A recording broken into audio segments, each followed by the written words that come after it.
Programme में आपको खुशामदीद कहते हैं। मैं असदुल्ला खान हूँ। प्रोग्राम है परदेश से देश तक, और आज के इस प्रोग्राम में हम दो ऐसी स्टोरीज़ आपके सामने रखने जा रहे हैं जिस पर हम पहले भी अपने प्रोग्राम में बात कर चुके हैं, लेकिन चूंकि काफ़ी अर्सा पहले इस पर बात हुई थी तो अब देखना चाह रहे हैं कि डेवलपमेंट क्या हुई है। चूँकि कानूनी जो जंग है, जद्दोजहद है, वो इन लोगों की जानिब से जारी है और जारी रहती है। तो इदारों की एफिशिएंसी देखने के लिए कि कितनी सूरत के साथ काम किया, और जब पहले हमने ये प्रोग्राम किया तो किस स्टेज पर था, आज हम जब कर रहे हैं तो किस स्टेज पर है, और इस दौरान में ये कहानी कहाँ तक आगे गई है, केस कहाँ तक बढ़ा है, ये सब जानने के लिए आज हम दो स्टोरीज़ का फॉलोअप कर रहे हैं। सबसे पहले तो मोहम्मद अशरफ साहब का हम जिक्र करेंगे, जिनका ताल्लुक़ जो है वो आरिफ वाला से है, पंजाब के इलाके, और ये काफ़ी अर्से से बरतानिया में रहते हैं। अब इनकी स्टोरी ये है कि इनकी एक ज़राई अराज़ी थी और इसका रकबा जो था वो 37 एकड़ था और मालियत तकरीबन अब इसकी 9 करोड़ के लगभग है। इन्होंने, चूँकि ये बाहर मुकीम थे, तो इन्होंने अपने भाई मोहम्मद बशीर को इसकी ज़िम्मेदारी सौंपी कि वो इसकी देखभाल किया करें।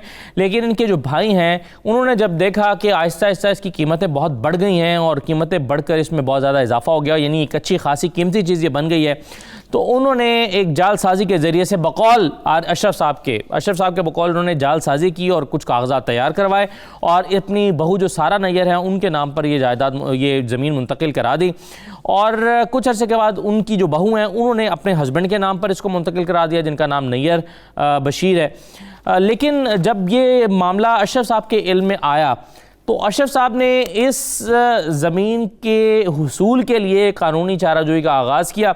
तो जब इनके भाई और उनके ख़ानदान को, बहू और बेटे को पता चला कि हमारे ख़िलाफ़ कानूनी कार्रवाई हो सकती है, तो उन्होंने इससे किनारा कशी इख्तियार करने के लिए स्टेप बैक किया और इजाज़त दे दी और कहा कि जनाब आप इस इंतकाल को जो कि हमने अपने नाम कराया था इसको खारिज करा लें, कोई मसला नहीं है, आप इसको रख लें, हमें ये ज़मीन नहीं चाहिए, हम इससे दस्तबरदार होते हैं।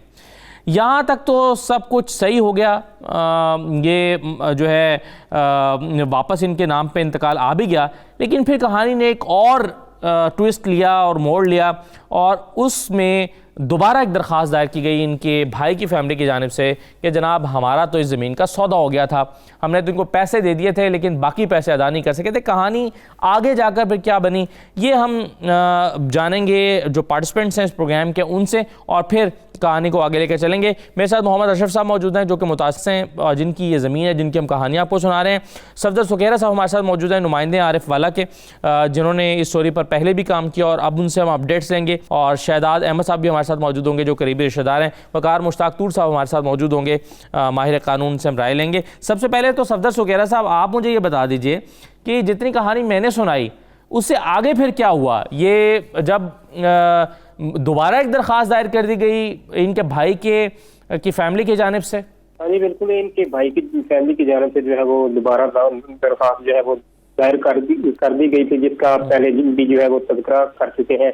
अब ताज़ा तरीन सूरत हाल ये है कि इनका जो केस चल रहा था एंटी करप्शन में, महकमा माल के जिनमें अफसरान जो है मुलव्वस हैं, सैयद साहब हैं, असिस्टेंट डायरेक्टर हैं, और नायब तहसीलदार और पटवारी जो है वो, इनके खिलाफ जो है वो केस चल रहा था।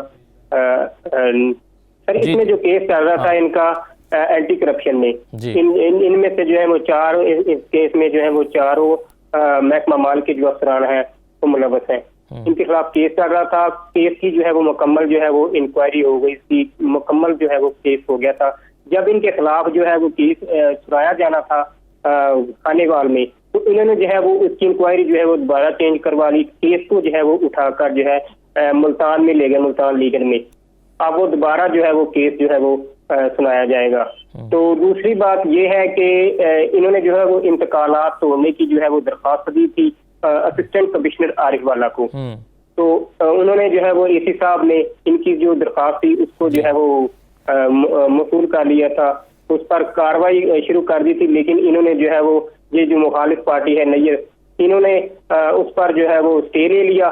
स्टे के बाद जो है वो इन्होंने उसकी इनकी जो इंक्वायरी थी, इन्होंने कहा कि एसी साहब पे हमें जो है वो डाउट है, ये हमारी जो है इंक्वायरी ठीक तरीके से नहीं। अभी कब्जा किसका है जमीन? इन्होंने कब्जा जो है वो सर अशरफ साहब जो है इन्हीं का है, जो कि इस वक्त जो है वो काश्त कर रहे हैं, इनके जो मुख्तार खास हैं। अच्छा, आप मुझे अशरफ साहब ये कब्जा आपका है इस जमीन पर, आप कर रहे हैं, इससे जो पैसे इनकम जनरेट हो रही है वो आप ले रहे हैं, मिल्कियत आपके नाम है, परेशानी क्या है? आप मुझसे पूछ रहे हैं, मैं आपको पहली बात तो ये बताऊंगा कि ये टोटल रकबा जो है ना, ये 66 एकड़ है। ओके, 37 एकड़ नहीं है। ठीक है जी। 37 एकड़ जो अपनी खुशी से मैंने इनको दिया था, लेकिन इन्होंने वो लालच की बना पे ये चाहते हैं कि जो मेरे हिस्से मेरे बच्चों का वो भी हड़प कर ले। सेकंडली, इस आदमी ने यहाँ से पार्टीज है एरिया में, उनको इनवाइट करके लाखों रुपया दे के वहां पे ले आया कब्जा लेने के लिए। तो अब जो है ना, सिचुएशन ये है कि अब आधी जमीन तो शहजाद काशिक कर रहा है और आधी जमीन जो वो है ना कब्जा ग्रुप उनके पास है, जिन्हें हमने सिर्फ कब्जा बचाने के लिए उनको दी हुई है, जो मुफ्त में काश कर रहे हैं। अच्छा, आपको इससे इनकम नहीं जनरेट हो रही? इनकम सिर्फ शहजाद के पास जो है नहीं, तो आपने उनको इसलिए दी हुई है ताकतवर लोगों का कि आपकी जमीन पर कब्जा आपके फैमिली से छुड़वाया जा सके, कब्जा मेंटेन कर सके। क्योंकि नहीं तो मसला ये है कि आपने एक पार्टी से कब्जा छुड़वा के तो दूसरी पार्टी को कब्जा दे दिया फिर तो आपने। नहीं, उनको तो हमने लिमिटेड पीरियड के लिए, वो शहजाद ने उनको पेपर वर्क दिया है 1 साल के लिए। शहजाद कौन है जी? जो शहजाद जो मेरा वहाँ पे मैनेजर या जो वहाँ पे ये सारा फॉलो अप करता है ना, अच्छा जी, उसने उसके पास पावर ऑफ अटॉर्नी है, सिर्फ इसलिए कि लोगों को लेके आ रहा था एवरी डे कब्जा करने के लिए। हमने कब्जा बचाने के लिए उनको वक्ती तौर पे 12 मंथ के लिए वो दिया है स्टाम लेके, नथिंग एल्स। अच्छा, and they are not giving us anything at all. You can say it, yes, you are right, it's a second कब्जा ग्रुप। सही है। और एक तो कब्जा रकूब ये नैयर बशीर है, जिसमें दुकानों पे कब्जा है, 37 एकड़ जमीन पे कब्जा है, जबरदस्ती ट्रैक्टर है, प्लॉट है जिसपे इसने जबरदस्ती कब्जा किया हुआ है। तो ठीक है। अभी अब आपके पास सिर्फ कितने एकड़ जमीन की मिल्कियत है कागजात में? मेरे पास अब शहजाद के पास सिर्फ मेरा ख्याल है 7 या 8 एकड़ है, बाकी जो है वक्ती तौर पे वो दूसरे आदमियों को दिया हुआ है जो मुफ्त में काश कर रहे हैं। वो कितना है? वो उसमें आप निकाल लें। कागजों में आपकी जो मिल्कियत है उसका रकबा कितना है जो कागजों में आपके? 37 एकड़। हाँ जी, ठीक है, जिसमें से सिर्फ आप 7-8 एकड़ टोटल शहजाद साहब के जरिए से 66 एकड़ है जो मैंने यहाँ से पैसे भेज के खरीदा था। अब ये जो 7-8 एकड़ जो रकबा है जिस पर शहजाद साहब के थ्रू आप काश्तकारी करवा रहे हैं, तो उसकी जो इनकम है वो शहजाद साहब को जाती है कि आपको आती है? मेरी आती, वो तो मुझे आती है ना, वो तो मेरा ठेकेदार है, वो तो मुझे आती है, वो अपने खर्च हो रहा है, जो भी आता है वहां से खर्च हो रहा है। अच्छा, एक मुख्तसर ब्रेक लेंगे प्रोग्राम में, ब्रेक के बाद वापस आते हैं।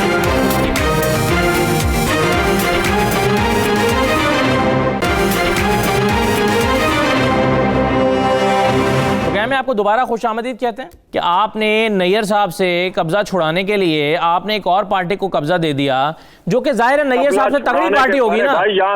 आपने नैयर साहब से तगड़ी पार्टी को दिया होगा ना, ताकि नैयर जो है उस पर कब्जा ना कर सके। अब जिस वो तो मेरे भाई वो तो कह रहे हैं हम तकड़ी पार्टी हैं। I don't know they are तकड़ी पार्टी या नॉट।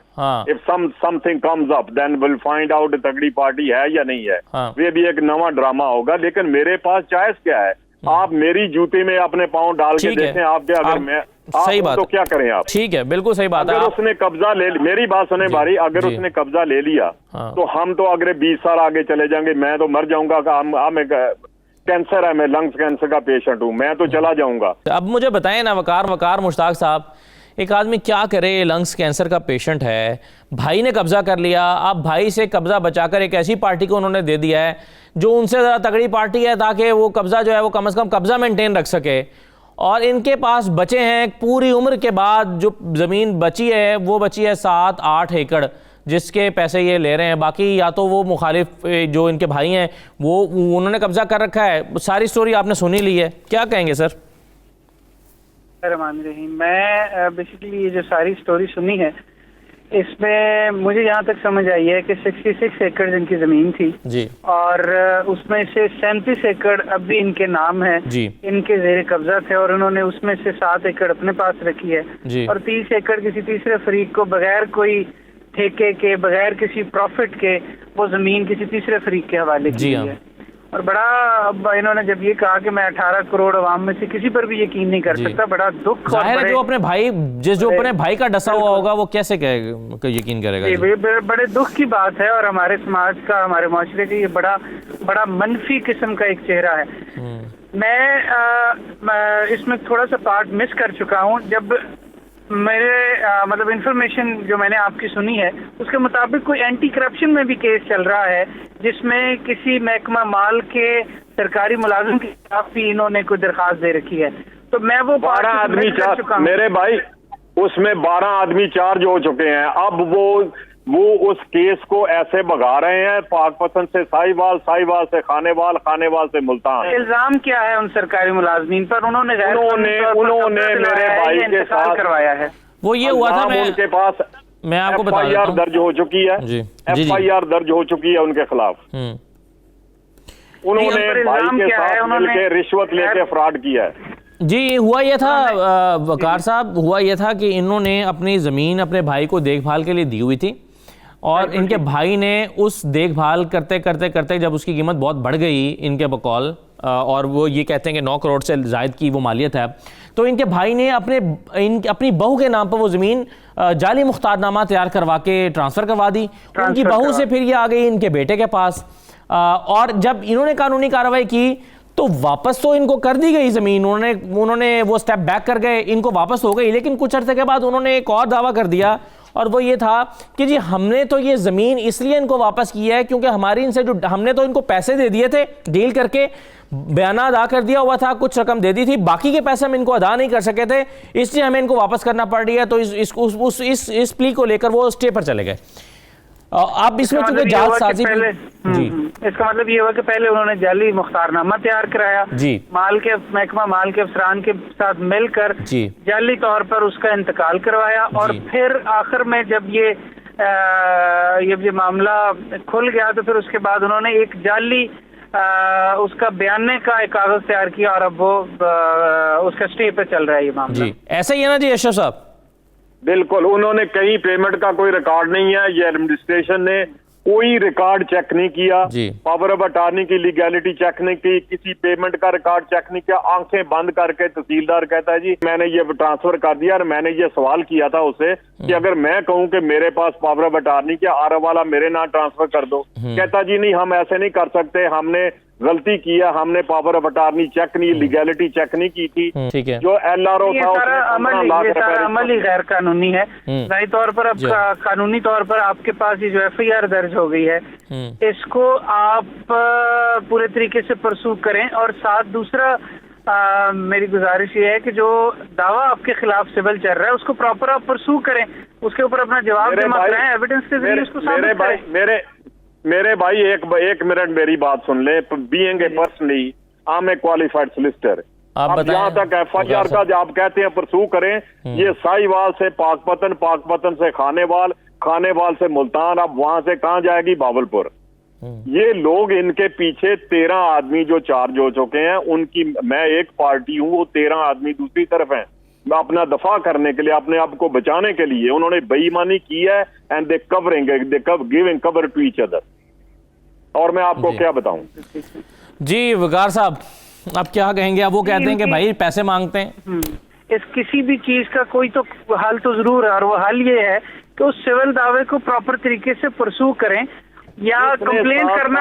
मैं आपके दर्द से वाकिफ हूँ, जो आपको जो सिचुएशन से आप अच्छा एक मिनट में वकार साहब, एक चीज में आपको और असिस्ट करने के लिए, शहजाद अहमद साहब जो इनके करीबी रिश्तेदार हैं और जो इनके बाकी बचा खुचा 7-8 एकड़ का रकबा है उसको यही देखते हैं, या इनके थ्रू वो ठेके पर गया हुआ है, और इनके केसेस को भी यहाँ पर ये देख रहे हैं, तो इनसे जरा मैं ले लेता हूँ। हाई कोर्ट की ताज़ा तरीन जो इनकी हेयरिंग थी उसको भी इन्होंने शायद कवर किया है। शहजाद अहमद साहब, क्या अभी लेटेस्ट स्टेटस क्या है? जरा वकार मुश्ताक साहब हमारे माहिर कानून है, इनको आप जरा बता दीजिए ताकि फिर हम फाइनल हतमी उनसे राय लें कि वो अब क्या तजवीज़ करते हैं, क्या करना चाहिए। जी शहजाद अहमद साहब। जी साहब, सर सिविल कोर्ट ਦੇ ਵਿੱਚ ਚੱਲ ਪਿਆ, ਸ਼ਹਾਦਤਾਂ ਹੋ ਗਈਆਂ ਵਾ, ਉਸ ਤੋਂ ਅੱਗੇ ਜਿਹੜੀ ਡੇਟ 12 ਡੇਟ ਹੈ ਇਸ ਮਹੀਨੇ ਦੀ ਜੀ, ਹੁਣ ਇਹਨਾਂ ਨੇ ਸ਼ਹਾਦਤਾਂ ਲੱਗਣੀਆਂ ਮੁਖਾਲਫ ਪਾਰਟੀ ਦੀਆਂ, ਇਹ ਪੇਸ਼ ਨਹੀਂ ਹੁੰਦੇ ਵੀ, ਜਿੰਨੀ ਦਫਾ ਵੀ ਕੋਈ ਸ਼ਹਾਦਤਾਂ ਲੱਗਦੀਆਂ ਵਾ ਇਹ ਪੇਸ਼ ਨਹੀਂ ਹੁੰਦੇ, ਕੇਸ ਨੂੰ ਲੰਬਾ ਤੋਂ ਲੰਬਾ ਕਰਨਾ ਚਾਹੁੰਦੇ ਆ, ਸਾਨੂੰ ਖਰਾਬ ਕਰਨਾ ਚਾਹੁੰਦੇ, ਜਿਹੜੀ ਜਗ੍ਹਾ ਤੇ ਵੀ ਸਾਡੇ ਕੋਲ ਕੇਸ ਚੱਲਦੇ ਪਏ ਆ ਉੱਥੇ ਇਹ ਪੇਸ਼ ਨਹੀਂ ਹੁੰਦੇ। ठीक है जी वकार साहब, सर फाइनल जी कमेंट। जी ये कह रहे हैं कि उस सिविल दावे के अंदर इनकी शहादतें हो चुकी हैं और अब दूसरी पार्टी के एविडेंस है। देखिए, मेरी गुजारिश इस सारे मामले में ये है कि अब आप 2 रास्ते आपके पास हैं। एक तो आपकी FIR दर्ज हो गई है, आप काइंडली ओवरसीज कमीशन पंजाब और जो फेडरल में इदारा है ओवरसीज का, उसके अंदर दरखास्तें दें कि ये सरकारी मुलाजिम इन्वॉल्व हैं जाली इंतकाल में, और उस जाली मुख्तारनामे की बुनियाद पर मेरी जमीन को गैर कानूनी तौर पर इंतकाल करने में, ताकि वो इदारों को लिखें और आपकी FIR की इन्वेस्टिगेशन जो है वो ये जो बार बार चेंज हो रही है या जो बार बार उस पर असर अंदाज हो रहे हैं वो मिनिमम उस पर असरात हों। दूसरी साइड पर ये जो सिविल दावा है, इसको अब चूंकि शहादत आपकी क्लोज हो चुकी है, दूसरी पार्टी ने शहादत देनी है, उस जज साहब को दरखास्त देगा कि जनाब इसको डे टू डे हेयरिंग पर लाएं और ये केस इतनी देर से पेंडिंग है, इसका फैसला करें। अगर इनको जज पर एतमाद नहीं है तो दरखास्त देकर किसी और जज साहब के पास वो केस लगवा लें, और लेकिन इस बात पर रहें कि हमने, चाहे हमें डे टू डे हेयरिंग की दरखास्त देनी पड़े, चाहे हमें बार बार जज साहब को डेट पर रिक्वेस्ट करनी पड़े कि जनाब उनको पाबंद करें, उनका राइट क्लोज करके वो फैसला दें। और जब एक दफा सिविल दावे का ट्रायल में फैसला हो जाता है तो फिर आगे तो स्टेज सिर्फ अपील की रह जाती है, ठीक है। और इट डज नॉट मेक, वो बहुत ज्यादा वक्त नहीं लेती क्योंकि उसमें फिर एक एपेलेट फॉरम। अभी अशरफ साहब जो हैं वो बहुत डिमोरलाइज हुए हैं, और जाहिर है किसी भी शख्स के साथ अगर ऐसा हुआ होगा तो वो ऐसा ही शायद होगा, लेकिन बहरहाल हथियार डालना किसी मसले का हल नहीं है। आप ये बात भी ठीक है, अल्लाह ताला एक तो आपको सेहत दे अशरफ, दूसरा आप खुद अपनी आंखों से इंसाफ होता हुआ देखें और आपको इंसाफ मिले और आपकी प्रॉपर्टी आपको मिलनी चाहिए। ये हमारी ख्वाहिश भी है, दुआ भी, और हम इस प्रोग्राम के प्लेटफॉर्म से, इदारों से ये इल्तजा भी करते हैं। एक मुख्तसर ब्रेक ले रहे हैं। वकार साहब आप मेरे साथ ही रहिएगा, बाकी तमाम मेहमानों का मैं शुक्रिया अदा करके दूसरी स्टोरी की तरफ बढ़ूंगा। एक मुख्तसर ब्रेक ले लेते हैं, ब्रेक के बाद वापस आते हैं।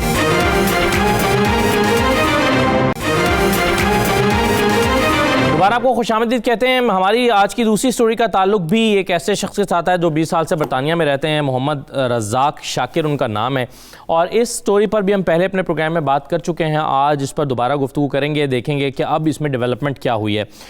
मुख्तसरन कहानी मैं आपको बता देता हूँ, और बाकी की कहानी हमारे जो सीनियर रिपोर्टर हैं राजा काशिफ साहब वो आपको बताएंगे, और फिर हम जो मुतासरा शख्स हैं रज़ाक शाकिर साहब उनसे बात करेंगे। मुख्तसरन ये है कि एक मकान 2009 में ख़रीदा गया था रज़ाक शाकिर साहब की जानिब से, और ये उन्होंने खातून मुसर्रत असलम हैं जो कि अहलिया हैं मलिक असलम साहब की, उनके ज़रिए से ख़रीदा। रजिस्ट्री इंतकाल उन्होंने करवा लिया। उसके बाद ये एक प्रॉपर्टी डीलर के ज़रिए से उन्होंने सईदुर रहमान साहब एक शख्स थे, उनको ये किराए पर दिया, ख़ुद वो वापस चले गए। और कुछ दिन के बाद या कुछ अरसे के बाद 3 अफराद ने मिलकर उनसे ज़बरदस्ती ये घर खाली करा लिया और कहा कि इसके मालिक तो हम हैं, और उनको किराएदार जो हैं उनको घर से निकाल दिया। और उसके बाद जो है वो ये मामला जो हैं वो चल रहे हैं। अब ये स्टोरी इसके बाद क्या हुआ और ये कहाँ तक पहुँची है, कहाँ क्या कानूनी रास्ते क्या इख्तियार किए गए हैं, ये तमाम चीज़ें जो हैं वो राजा काशिफ साहब से हम जानेंगे, और उसके बाद फिर रज़ाक शाकिर साहब से बात करेंगे। हमारे साथ मुश्ताक तूर साहब भी मौजूद हैं, वो भी हमारे साथ इस पर अपनी कानूनी राय का इज़हार करेंगे। सबसे पहले काशिफ साहब, राजा काशिफ साहब, आप ये बता दीजिए कि ये हुआ क्या था उसके बाद, और जिन लोगों ने किराएदार को घर से बाहर निकाला उनके पास डॉक्यूमेंट्स कौन से थे जिसकी बुनियाद पर उन्होंने कानूनी सहारा लिया, और उनकी कानूनी हैसियत क्या थी? अच्छा, असद इनके पास जो असलम नामी शख्स था जिन्होंने इनसे किराया अदालती बैलफ के जरिए हमने अपने पिछले प्रोग्राम में भी जिक्र किया था, उनके पास ओरिजिनल रजिस्ट्री मौजूद थी। मुसर्रत जबीन जो पहले मुसर्रत असलम के नाम से जानी जाती थी, वो इसकी जोजा थी जिसने इसको रहने के लिए घर दिया हुआ था असलम ने, और उस दौरान उसने कागजात तैयार करा के और उसके जरिए खसरा नंबर 719 जो नाले का बनता था इनको जो है वो मकान का कब्जा दे दिया। मकान का खसरा 720 नंबर बनता था, इस पर भी हमने डिस्कस किया था। उसके बाद जो है वो केस बैलफ जीत गया और असलम ने आके घर इनसे खाली करवाया, और घर वापस कब्जा लेने के बाद इनको तब मालूम हुआ कि ये तो हमारा जो है वो रजिस्ट्री तो ठीक है लेकिन मौके का कब्जा जो है वो गलत है, मौके का कब्जा नाले का बनता है।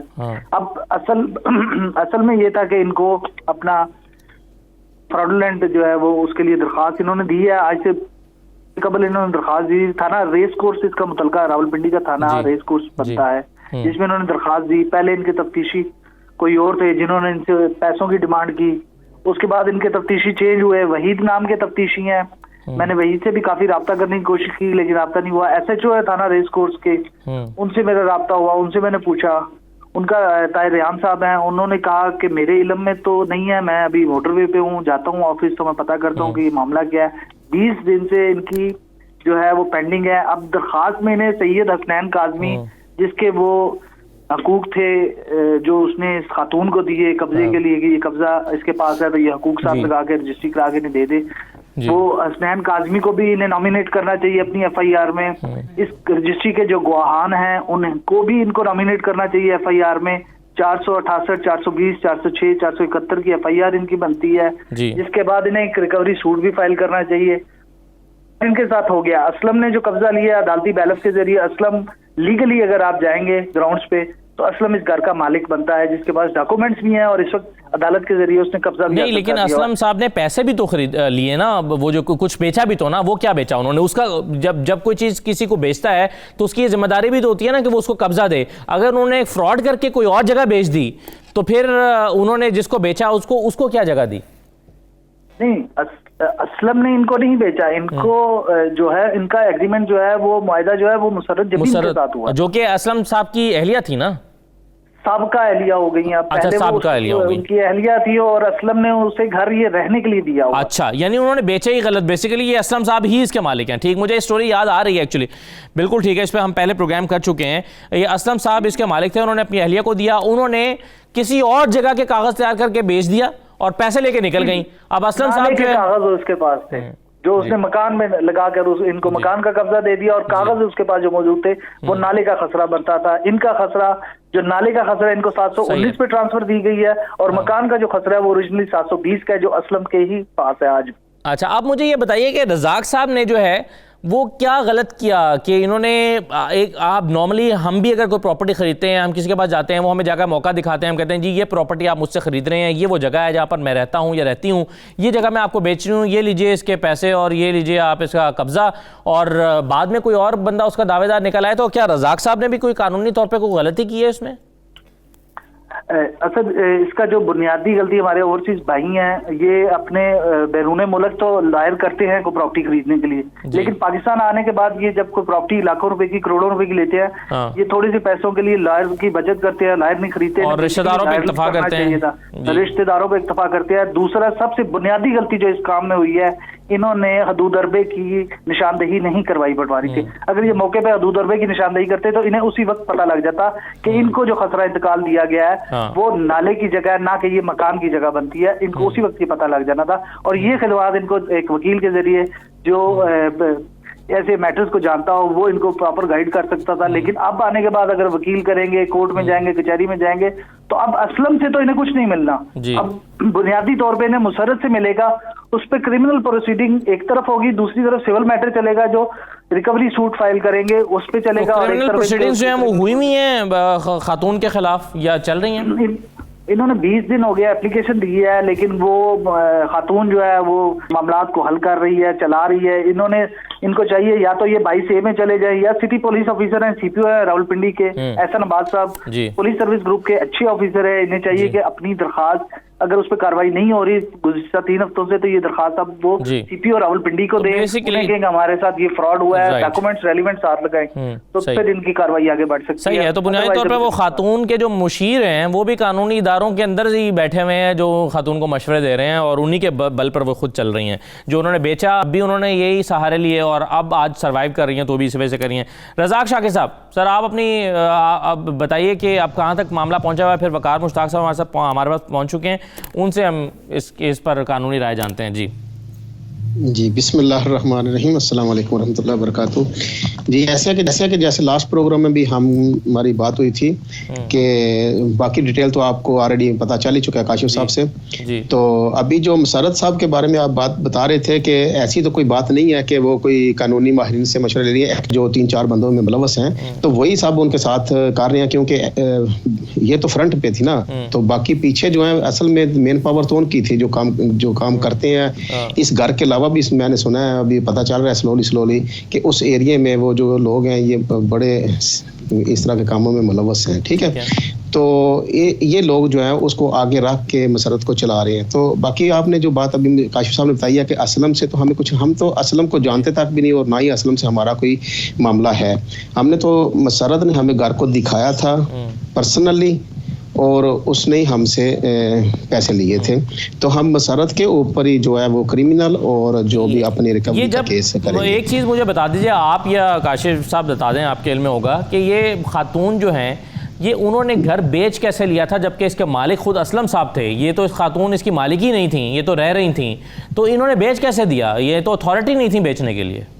ये एक्चुअली लास्ट प्रोग्राम में बताया था कि जब हम यहाँ से जाते हैं तो वो जो हमारे अजीज़ हमें लेकर दे रहे थे, तो जब हमने वो मुख्तारनामा काज़मी साहब का आगे दिया ओरिजिनल था, तो हमने उसी के ऊपर बिलीव कर लिया। उसके बाद फिर वो कोई पप्पू पटवारी साहब हैं, उनके ऑफिस में लेकर गए हैं, तो वहाँ से वो फ़र्द जो लिया था, और फ़र्द भी उन्होंने हमें ओरिजिनल बता दिया कि ये बिल्कुल क्लियर है, इसमें किसी किस्म का फॉल्ट नहीं है। फ़र्द भी जाली तौर पर जारी हुई ना, फ़र्द जारी नहीं हो सकती थी बेसिकली। जी, फ़र्द भी जारी नहीं हो सकती थी ना ओरिजिनल, जब तक असलम साहब खुद फ़र्द नहीं लेंगे जाकर, तो वो खातून या उनका कोई भी नुमाइंदा फ़र्द तो हासिल नहीं कर सकता। जी, आपकी बात बिल्कुल ठीक है। अभी ये खतून हमारे साथ नहीं थी फ़र्द लेने के लिए। ये जो इसमें रजिस्ट्री में हमारी रजिस्ट्री जो मसरत ने सेल की है उसमें, और जो काज़मी का मुख्तारनामा है उसमें जो विटनेस आदमी है, ठीक है, माजिद नाम का आदमी, वही दोनों जगहों पे, और वही हमारे साथ गया था। ठीक है, अब बाद में फिर स्टोरी सारी खोल के सामने आई थी कि ये जो पटवारी था उसने भी इनसे पैसे लिए थे। ये सारी एक गेम मिल मिला के की गई थी। अब मसरत ने जब मेरी ये कब्जा होने के 5 या 6 महीने के बाद मैं पाकिस्तान गया था, तो उसके साथ हाजी साहब के घर में टेबल टॉक की थी। तो मैंने कहा था ये आपने ऐसे क्यों किया मेरे साथ? तो पहले तो वो बात को इग्नोर करती रही, लेकिन बाद में जब उसने देखा कि ये तो कुछ फ्रॉड का केस हमारे ऊपर क्रिमिनल करेंगे, तो फिर उसने मुझे सारे बताया कि इसने पैसे लिए, फलाने इतने पैसे लिए, फलाने इतने पैसे लिए। आपस में तकसीम हुआ सब में, 4 लोगों में। जी साहब में। तो फिर मैंने उसको यही बोला, हाँ, उसने कहा 80,000 उसने पप्पू ने लिया था पटवारी ने, और 2.5 लाख लिया था काज़मी साहब ने, और जो उसने मेरे अजीज जो फौत हो चुके हैं उनका भी नाम लिया था कि उसने भी लिए हैं। ठीक है, तो अभी फिर उसको मैंने यही कहा था कि बीबी देखो, मैंने तो पैसे आपको गिन कर दिए थे, ठीक है, अब आगे से आपको उसी कचहरी में या घर जाकर आपने डिवाइड कर लिया और आपके हिस्से में कुछ आया या नहीं, ये तो आपकी जिम्मेदारी, मेरी तो नहीं है। मुझे तो आपने घर दिया था, उसके बदले मैंने आपको पैसे दे दिए थे। खैर, ये तो बारी थी। अभी ये जो आप बता रहे थे कि क्या भी सिचुएशन नई लेटेस्ट, उसमें ये है कि हम 20 से 25 दिन हो गए, हमारे जो शाहिद शराफत साहब हैं हमारे लॉयर, उन्होंने एप्लीकेशन दी है रेस कोर्स जो पुलिस स्टेशन है वहाँ पे, क्रिमिनल जो है, तो उस दरखास्त के ऊपर फर्स्ट उन्होंने सिर्फ एक मीटिंग बुलाया तो औरत को था एसएचओ साहब ने, लेकिन वो औरत नहीं आई। उसका जो अभी जो प्रेजेंट हस्बैंड है वो आए थे, जो मुझे वकील साहब ने बताया, तो उनके साथ बातचीत हुई, तो वो उन्होंने ये एक्सेप्ट किया था कि अगर आप साबित कर दो कि ये हमने फ्रॉड से आपको घर बेचा है, तो हम आपको आपका रिफंड देने को तैयार हैं। तो फिर जो एसएचओ साहब ने ड्यूटी लगाई थी इन्वेस्टिगेटर ऑफिसर साहब की, उनका नाम मुझे पता नहीं, वो अभी शायद साहब आपको बता देंगे। तो जो इन्वेस्टिगेशन ऑफिसर साहब थे, उनने फिर अपने हैंडल जब ये लिया केस, तो उसके बाद फिर वो अभी बस हमें ये टाइम वेस्ट कर रहे हैं कि कभी आज कभी कल। तो उन्होंने कहा था कि आपको हम ऑनलाइन लेंगे रज़ाक साहब, या इधर पाकिस्तान बुला लो। तो शाह साहब ने बोला था कि हम ठीक है पाकिस्तान बुलाते हैं। एक मुख्तसर ब्रेक लेंगे प्रोग्राम में, ब्रेक के बाद वापस आते हैं।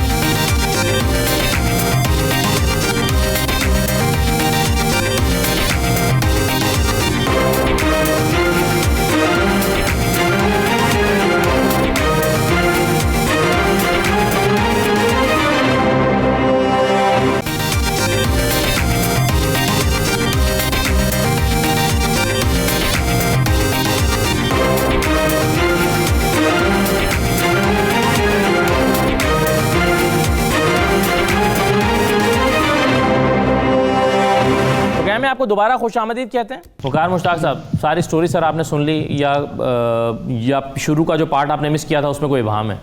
मुझे पोजेशन क्लियर नहीं है कि पोजेशन किसके पास है मकान का पोजेशन जो है वो खुद ओरिजिनल जो पहले मालिक हैं असल उन्हीं के पास है। कहानी यूँ हुई थी कि उन्होंने अपनी अहलिया को रहने के लिए दिया हुआ था और ख़ुद ये बाहर से शायद या असलम साहब बाहर हुआ करते थे जी, खुद वो मौजूद नहीं थे जब ये डील हुई थी जी।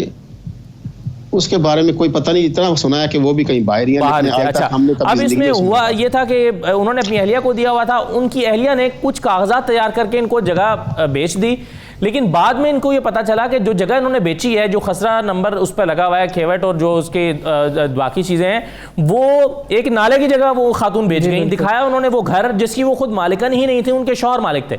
अब वो खातून तलाक हो चुकी है, वो अब असलम साहब की अहलिया नहीं है, तो ये मकान फिर जब एक किराए पर चल गया तो असलम साहब को जब पता चला कि ये मेरा मकान मेरी साबिक अहलिया किसी को बेचकर जा चुकी है और हवाले करके, तो फिर उन साहब ने बैलफ के जरिए से वापस इसका पोजीशन अपना लिया। अब ये कहते हैं कि मैंने तो भाई पैसे दिए थे, मुझे इसके नतीजे में ये मकान मिलना चाहिए, लेकिन जो कागजात में जो खसरा नंबर है वो एक ऐसी जगह का है जो नाले की जगह है, जो कि मकान है ही नहीं। जी बिल्कुल, ये हमने पहले भी एक दिन डिस्कस किया था। मुझे बिल्कुल इसमें हुआ ये है कि बुनियादी तौर पर प्रॉब्लम ये था कि ये मुश्तरका खेवट के अंदर दोनों, उस खातून का भी और असलम साहब का जहाँ पर घर मौजूद है, ये सारा एक मुश्तरका खेवट के अंदर था। तो हुआ क्या, उन खातून ने रेवेन्यू के ऑफिसर के साथ मिलकर जो फ़र्द निकलवा के दी, वो फ़र्द असल में उनकी वो नाले वाली ज़मीन की थी जी, और इनको ये शो किया कि ये फ़र्द उस मकान की है, और ये वहाँ पर सेटिस्फाई हो गए। और फिर जब बयान वगैरह हुए, जब रजिस्ट्री या इंतकाल हुआ, तो वहाँ पर इनसे जब ये पूछा गया कि कब्ज़ा आपको मिल गया, उन्होंने कहा जी बिल्कुल हमें मिल गया है। पेमेंट हो गई है, उन्होंने कहा जी बिल्कुल पेमेंट हो गई है। तो ये प्रोसेस इस तरह चलता रहा। इनको बीच में जो फ्रॉड था, जो बीच के अंदर मिस रिप्रेजेंटेशन थी, उसका अंदाज़ा नहीं हो सका, और इन्होंने पैसे पे करके मकान का कब्ज़ा ले लिया, और रजिस्ट्री जो है वो उस जगह पे हुई जिसके ऊपर मुश्तरका खेवट में नाला मौजूद है। जी जी। तो अब बुनियादी तौर पर फिर असलम साहब ने इन पर एजेक्टमेंट पिटीशन की होगी कब्ज़े के लिए, और फिर उसके बाद बैलफ के ज़रिए उसने वो असल मालिक ने कब्ज़ा ले लिया। बुनियादी तौर पर ये इसके दो पहलू हैं। एक तो ये क्रिमिनल केस बनता है, ये अगर FIR दर्ज हो जाती है इनकी, तो तफ्तीश के अंदर अगर बाद में कल को ये पता चले, और जो वाकई ऑन रिकॉर्ड आएगा उस खातून के बयान पर भी कि किस पटवारी ने कितने पैसे लिए, किस सरकारी मुलाजिम ने कितना इस पर असरअंदाज हुआ पैसे लेने के बाद, तो उनको आगे इंक्लूड किया जाएगा, और फिर ये मामला ज़ाहिर है एंटी करप्शन में भी जाएगा जब इसमें सरकारी मुलाजिम भी इन्वॉल्व होंगे। जहाँ पे सिविल साइड का ताल्लुक है, तो सिविल साइड में उन मोहतरमा के ख़िलाफ़ रिकवरी का दावा हो सकता है कि इन्होंने ये 22 लाख रुपया हमसे फ्रॉड, मिसरिप्रेजेंटेशन और झूठ बोल के हमसे ये पैसे हासिल किए, हालांकि हम उस मकान लेने में इंटरेस्टेड थे जो सिरे से इनका था ही नहीं। तो ये सिविल सूट रिकवरी का कर सकते हैं उधर अपना सिविल कोर्ट के अंदर। और जहाँ तक FIR का ताल्लुक है, अगर मुतलका इन्वेस्टिगेशन ऑफिसर इन्वेस्टिगेशन में तो तब जाएगा जब FIR दर्ज होगी। अगर मुतलका ऑफिसर उसमें लेतो लाल से काम ले और वो दर्ज ना करे, तो फिर इनके पास 22 से 22B की पिटीशन का रास्ता है सेशन कोर्ट में कि एडिशनल सेशन जज साहब से दरख्वास्त की जाए कि पुलिस को डायरेक्शन दे पर्चा दर्ज करने की। तो ये दो रास्ते हैं इनके पास जिस तरह से ये आगे परसू कर सकते हैं। सही। अवकार साहब इनके वकील हैं शाहिद शराफत साहब, वो भी हमारे साथ मौजूद हैं। शाहिद साहब, कहाँ तक आपका केस पहुंचा हुआ है, और आपने भी वकार मुश्ताक साहब की भी बात सुनी, आपने यही कोर्स ऑफ एक्शन लिया हुआ है या ले रहे हैं? सर बिल्कुल, वकार मुश्ताक साहब की मैंने सारी बात सुन ली है जी। मेरे सीनियर भाई हैं, इन्होंने जो कहा है बिल्कुल 100% ऐसा ही हो रहा है। मैंने क्रिमिनल एक एप्लीकेशन जो है वो थाने में फाइल कर दी है, और उसके साथ suit for recovery of amount जो है वो भी फाइल किया गया है, उसके साथ डैमेजेस भी क्लेम किए गए हैं। ये दोनों रेमेडीज मैंने यूज की हैं, सिविल भी और क्रिमिनल भी। जहाँ तक सिविल का ताल्लुक है, सिविल केस के अंदर उनकी तलबी चल रही है, उसमें उनको समझ जा रहे हो चुके हैं कि जी वो आए और इस केस का जवाब दें कि जी ये पैसे उन्होंने क्यों लिए हैं। क्योंकि सिविल केस में जब नोटिस किए जाते हैं तो दूसरी पार्टी आके जवाब देती है कि बेसिकली ये हुआ क्या है, पहली बात। और जहाँ तक क्रिमिनल की बात है, रजाक साहब तो खुद इधर मौजूद नहीं है, वो बाहर हैं। उन्होंने अपने बेनोई जो हाजी मुख्तार साहब हैं उनको अटॉर्नी दी हुई है, special power attorney regarding the matter of house. ये जो इनके घर के जितने भी मामलात हैं उसके हवाले से इन्होंने एक स्पेशल पावर अटॉर्नी जो है वो बना के भेजी भी है। उस अटॉर्नी के रेफरेंस से मैंने एक क्रिमिनल एप्लीकेशन जिसके अंदर ये सारे सबूत भी मौजूद हैं और सारा वाकया भी मौजूद है, वो थाना रेस कोर्स में फाइल की थी आज से तकरीबन 20-22 दिन पहले। और उसमें वो हमारी 2 मीटिंग्स भी करवा चुके हैं। और क्योंकि ये सारा कुछ आपने भी भाई देखा होगा कि ये सारा कुछ ऑन रिकॉर्ड है, इसमें कोई छुपाने वाली या खुद से बताने वाली या गवाहों की जरूरत नहीं है। ये बात बड़ी वाज़ेह है कि जो प्लॉट ट्रांसफर किया गया था वो खसरा नंबर 719 के अंदर था, जो कि नाले की जगह है। और ये बेसिकली जो ओरिजिनल ये घर था वो मोहम्मद असलम साहब का था जो बाहर होते थे, जिनको ये जो नाले की जगह थी वो किसकी मिल्कियत था वैसे? वो सर एक हसनैन काजमी नाम का एक बंदा था जो वहाँ का जद्दी मालिक था। अच्छा। वो ये जगह उसकी थी और उस जगह वो अटॉर्नी ली गई थी। ये जो मुशर्रफ जबीन खातून थी, इसने अटॉर्नी ली थी हसनैन काज़मी से उस 5 मरले जगह की, ठीक है, खाली प्लॉट की। और उस खाली प्लॉट की अटॉर्नी को यूज करके इसने घर को जो है वो ट्रांसफर, सुभान अल्लाह, वो शो ये किया कि जी घर का है। जबकि उस जो अटॉर्नी इन्होंने ली थी, उस अटॉर्नी को जब लिखवाया गया तो उसमें जो एड्रेस लिखा गया खातून का, वो इसी घर का एड्रेस लिख लिया गया, जो सबसे बड़ी चीटिंग की जड़ पकड़ रही है कि भाई अगर आपने घर खरीदा है तो आपने उसकी एडवांस अपने एड्रेस कहाँ से लिख दिया इसी के अंदर उसका। बिल्कुल ठीक है। अब चलें इस पर, अभी वकार साहब ने भी अपनी कानूनी और माहिराना राय का इजहार किया है और आप कह रहे हैं कि आप उसी रास्ते पर जा रहे हैं। हम उम्मीद करते हैं कि जल्द अज जल्द आपके जो मेरी रिक्वेस्ट ये है जी, मैं लास्टली सॉरी मैंने आपको दोबारा इंटरप्ट किया, नो प्रॉब्लम। इसमें मेरी रिक्वेस्ट ये है कि जो बात चल रही थी पहले भी कि जी तब्दीली आ गई है, बेसिकली तब्दीली वाली बात हमें नजर नहीं आई। मैं 3 दफा खुद थाने जा चुका हूँ, सारा रिकॉर्ड उनको बताने के बावजूद भी वो टीज कर रहे हैं और वो ये कहते हैं कि जी आप जो है वो जी ये बनता नहीं है, करते नहीं है। दूसरी पार्टी आई है, उन्होंने एडमिट किया कि जी अगर डॉक्यूमेंट्स पे हम पे प्रूव होता तो हम पैसे देते, लेकिन मुझे ऐसे लगता है, मेरी अपनी ये राय है कि जी वो जानबूझ के इस मैटर को लिंगर ऑन, जिस तरह वकार भाई ने बताया था कि जी हमें इसमें 22 और 22B की रेमेडी अवेलेबल है हमारे पास, वो मैंने उसके लिए जो है वो सीपीओ को एप्लीकेशन देना लाजमी है। आज हमने सीपीओ साहब के सामने एक एप्लीकेशन फाइल कर दी है रिगार्डिंग दिस मैटर जी। और अगर ये 2 या 3 या 4 दिन बाद ये नहीं होती तो इंशाल्लाह चलें जी, हम रज़ाक शाकिर साहब के लिए इंसाफ को करते हैं। बहुत शुक्रिया आप सबका प्रोग्राम में शिरकत करने के लिए। शाहिद शराफत साहब, राजा काशिफ साहब, रज़ाक शाकिर साहब और वकार मुश्ताक तूर साहब, आप सब मेहमानों का बहुत शुक्रिया। मुझे इजाज़त दीजिए, अल्लाह हाफ़िज़।